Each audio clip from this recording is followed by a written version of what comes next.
Okay ಗುರುಜಿ, ಇನ್ನು ಶಾಸ್ತ್ರ ಅಂದಾಗ ಮತ್ತೊಂದು ಶಾಸ್ತ್ರ ಥಟ್ಟಂತ ನೆನಪಿಗೆ ಬರುತ್ತೆ, ಅದು ಗಿಳಿ ಶಾಸ್ತ್ರ ಅಂತ. ಸೊ ಒಂದಷ್ಟು ಜನ ನಂಬ್ತಾರೆ, ಒಂದಷ್ಟು ಜನ ನಂಬೋದಿಲ್ಲ. ಏನಿದು ಗಿಳಿ ಶಾಸ್ತ್ರ ಅಂದರೆ ಅಂತ? ಗಿಳಿ ಶಾಸ್ತ್ರ ಅನ್ನುವಂಥದ್ದು ಸಾಕ್ಷಾತ್ ದೇವತೆಗಳು ಮತ್ತು ಶಿವ ಪಾರ್ವತಿ ಮತ್ತು ಸೀತಾರಾಮರ ಕಾಲದಿಂದಲೂ ಕೂಡ ಗಿಳಿ ಶಾಸ್ತ್ರ ಅನ್ನುವಂಥದ್ದು ಬಂದಿರುವಂಥದ್ದು. ಗಿಳಿ ಶಾಸ್ತ್ರ ಆಗಲೇ ಹೇಳ್ದಾಗೆ ಪುರಾತನ ಕಾಲದಿಂದನೂ ಕೂಡ ದೈವ ಸಂಭೂತ ಅನ್ನುವಂಥದ್ದು ಬರ್ತೈತೆ. ಅಂತಂದರೆ ಈಗ ನಾವು ಹೇಗೆ ಕಾರ್ಡ್ ರೀಡಿಂಗ್ ಅಂತ ಬರ್ತೈತಲ್ಲೋ ಹಾಗೆ ಜನ್ಮಾಂತರಗಳಿಂದನೂ ಕೂಡ ಮೊದಲೆಲ್ಲನೂ ಕೂಡ ಗಿಳಿ ಶಾಸ್ತ್ರ ಅನ್ನುವಂಥದ್ದು ಬಂದಿದೆ. ಹೇಗೆ ಅಂತಂದರೆ ನಮಗೆ ಶಾಸ್ತ್ರಗಳಲ್ಲಿ ತುಂಬ ವಿಧಾನಗಳಿದ್ದಾವೆ. ತಾಳೆ ಶಾಸ್ತ್ರ, ತಾಳೆಗರಿ ಶಾಸ್ತ್ರ, ಕವಡೆ ಶಾಸ್ತ್ರ, ಈ ಗಿಳಿ ಶಾಸ್ತ್ರ ಮತ್ತು ಪಂಚಾಂಗ ಶಾಸ್ತ್ರ, ಈ ರೀತಿಯಾಗಿ ಅದನ್ನು ಕೂಡ ಒಂದು. ವಿಶೇಷವಾಗಿ ಈ ಯಾವುದೇ ಶಾಸ್ತ್ರಗಳ ಪ್ರಕಾರವಾಗಿ ಮೂಲ ಬಂದು ನವಗ್ರಹಗಳು. ಈ ನವಗ್ರಹಗಳನ್ನು ಸಿದ್ಧಪುರುಷರು ಅಂತಂದರೆ ಋಷಿಮುನಿಗಳು, ಸಿದ್ಧಪುರುಷರು ಮೊದಲೆಲ್ಲನೂ ಕೂಡ ಯಾವುದೇ ಒಂದು ರಾಜ ಮನೆತನಕ್ಕೆ ಒಬ್ಬ ಗುರು ಅನ್ನುವಂಥದ್ದು ಇದ್ದರು. ಆ ಗುರುಗಳು ಎಷ್ಟರ ಮಟ್ಟಿಗೆ ಸಿದ್ಧಪಡಿಸ್ಕೊಂಡಿದ್ರು ಅಂತಂದರೆ ಯಾವುದೇ ಸಮಸ್ಯೆಗಳನ್ನು ಕೂಡ ಉಪಾಯದಿಂದ, ಅಂದರೆ ಒಂದು ಬೆಟ್ಟದ ಗಾತ್ರ ಬಂದಂತಹ ಸಮಸ್ಯೆಯನ್ನು ಕೂಡ ಒಂದು ಹುಲ್ಲುಕಡ್ಡಿನಲ್ಲಿ ಹೇಗೆ ಇದನ್ನು ಪರಿಹಾರ ಮಾಡಬೇಕು ಅನ್ನುವಂಥದ್ದು ಈ ಋಷಿಮುನಿಗಳಿಂದ ಕಂಡುಹಿಡ್ಕೊಳ್ತಾ ಇದ್ರು. ಈ ಜ್ಯೋತಿಷ್ಯ ಶಾಸ್ತ್ರ ಅನ್ನುವಂಥದ್ದು ಇವಾಗ ಬ್ರಹ್ಮಾಂಡದಲ್ಲಿ, ಇಡೀ ಬ್ರಹ್ಮಾಂಡದಲ್ಲಿ ಆಳ್ತಾ ಇರುವಂಥದ್ದು ನಮ್ಮ ಗ್ಯಾಲಕ್ಸಿ, ಅಂದರೆ ನಮ್ಮ ನವಗ್ರಹಗಳು. ಈ ನವಗ್ರಹಗಳೇ ಹಿಡಿತದಲ್ಲಿ ಇಟ್ಕೊಳ್ಳುವಂಥದ್ದು ಹೇಗೆ ಅನ್ನುವಂಥದ್ದು ಋಷಿಮನಿಗಳಿಗೆ ಕಂಡುಹಿಡ್ಕೊಳ್ತಾ ಇದ್ರು, ಗೊತ್ತಿತ್ತಾ ಇದ್ರು. ಆದ ಕಾರಣದಿಂದ ಈ ದೇವತೆಗಳಿಗೆ, ಋಷಿಗಳಿಗೆ ಭಯಪಡ್ತಾ ಇದ್ರು. ಏನಕ್ಕೆ ಭಯಪಡ್ತಾ ಇದ್ರು ಅಂತಂದರೆ ಈ ಋಷಿಮನಿಗಳು ಈ ನವಗ್ರಹಗಳ ಬೀಜ ಮಂತ್ರಗಳನ್ನು ವಶಪಡಿಸಿಕೊಂಡು ಯಾರನ್ನ ಯಾವ ರೂಪದಲ್ಲಿ ಹೇಗೆ ಅಂತಂದರೆ, ಒಂದು ವಾಗ್ದಾನ ಅನ್ನುವಂಥದ್ದು, ಆಶೀರ್ವಾದ ಕೊಟ್ಟರೆ ಅವ್ರಿಗೆ ಸಕ್ಸಸ್, ಅಥವಾ ಕೋಪ ಬಂದಾಗ ಶಾಪ ಕೊಟ್ಟರೆ ಅವ್ರಿಗಿರುವಂತಹ ವಿದ್ಯೆನೂ ಕೂಡ ನಶಿಸಿ ಹೋಗ್ತಾ ಇತ್ತು. ಅಷ್ಟು ಪವರ್ಫುಲ್ಲು ಈ ಬೀಜ ಮಂತ್ರಗಳಿಗೆ ಅನ್ನುವಂಥದ್ದು ಇದ್ದಾವೆ. ತದನಂತರ ನೆಕ್ಸ್ಟು ನಾಡಿ ಅನ್ನುವಂಥದ್ದು ಬರ್ತಾ ಇತ್ತು, ನಾಡಿ ಶಾಸ್ತ್ರ ಅನ್ನುವಂಥದ್ದು.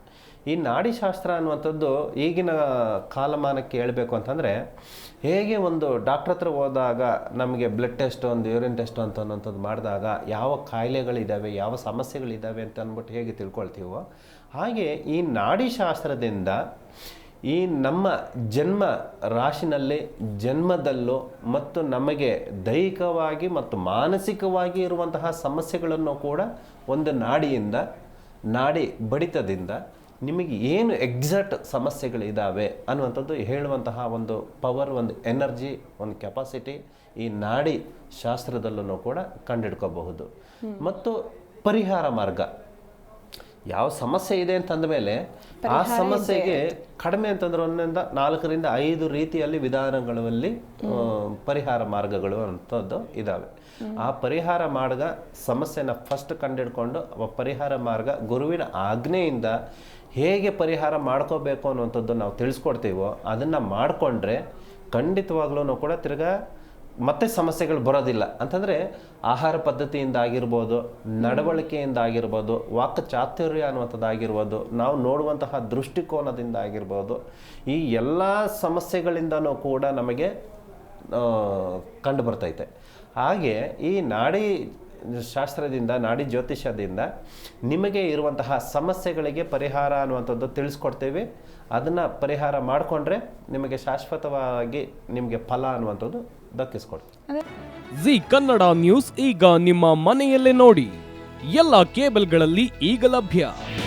ನಿಮ್ಮ ನೆಚ್ಚಿನ ಜಿ ಕನ್ನಡ ನ್ಯೂಸ್ ಈಗ ಸನ್ ಡೈರೆಕ್ಟ್ ನಲ್ಲಿ number 292, Tata Play number 1664, Jio TV number 1334, NXT digital number 30, in cable number 30, city networks 51, U digital number 162, GTPL number 17, Rockline telecommunications number 42, Shri Basaveshwara cable number 168, rural cable network 60, Vinayaka digital 57, Abhishek cable 821, city channel 53, Siddeshwara cable network 57, ವಿ4 digital infotech 628, Surya digital networks 53, Gajanan digital number 836, Malnad infotech private limited number 56, metrocast number 830, victory digital number 167ರಲ್ಲಿ ನೋಡಿ ಆನಂದಿಸಿ.